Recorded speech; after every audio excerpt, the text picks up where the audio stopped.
يعني ايه؟ انت عايزه تتحكمي فينا وفي ورث ابونا؟ ورث ابوكي اللي عايزه تضيعيه؟ احرق اولع فيه، انا حره اعمل فيه ما بدالي. يا جماعه استهدوا بالله بقى، احنا مش كل ما هنتكلم هنتخانق. وانت يا فاطمه الكلام برضو اللي انت بتقوليه ده يعني ما يدخلش عقل. انت مين اداكي الحق انك تبقي وصيه علينا وتنفذي الوصيه بمزاجك؟ بحق ان اسم الاصلي ده امانه. لو على اسم ابونا فاحنا ممكن نكبره بس بطريقتنا يا فاطمه. ما انا مسميه الصيدليه بتاعتي الاصلي، واما افتح فروع تانية ان شاء الله هسميها الاصلي. وعندك فريده اهي مكتب المحاماه بتاعها اسمه الاصلي، يعني كلنا بنكبر اسمه. وبعدين احنا لو بعنا نصيبنا في التجاره دي عشان ما بنفهمش فيها فانت مكمله فيها، يعني اسم ابونا ما راحش ولا ضاع. الله ينور عليك يا فريال، يعني كل واحد فينا بيكبر اسم ابوه بس بطريقته. وانتوا ساكتين ليه؟ طبعا ما تلاقيكم متفقين ومولسين معاه على كل حاجه. لا والله انا ما اعرفش حاجه خالص عن الكلام ده. خلي كلامك معايا، مالكيش دعوه بالبنات. عايزين ورث ابوكم؟ تعالوا اشتغلوا معايا وكبروه، لان غير كده مفيش تجاره هتتفض ولا ورث هيتقسم.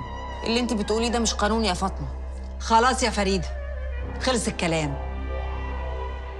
بيننا وبينك المحاكم يا فاطمه، وانت اللي اخترتي.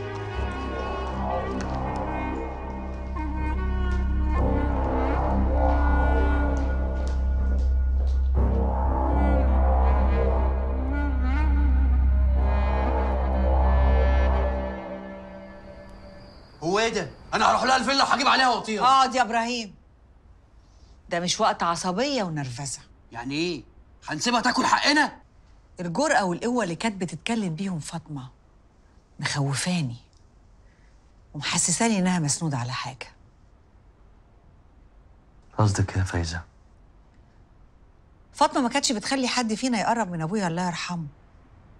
مش بعيد تكون اتفقت هي وأشرف العوضي وخليته يكتب لها كل حاجة باسمها. يعملها طبعا. ما كانت قالت كده من الأول، ساعتها ما كانش حد هيبقى ليه عندها حاجة. فاطمة مش مجنونة علشان تقف قصادنا وهي مش مالية ايديها. ماشي يا بنت أبويا. اخوات بيقطعوا بعضهم عشان الورث. لا حول ولا قوة إلا بالله. كل يوم بيزيد يقيني إن كنت لازم أبعد عن الناس وأبقى لوحدي. استنى، انت رايح فين؟ يعني انت عايزنا نسكت على ظلم الدنيا ونسيب اللي يسرق يسرق وعايز تمشي وتسيبنا؟ خليك معانا مرة واحدة بقى، حسسنا انك لسه في ظهرنا وسندنا.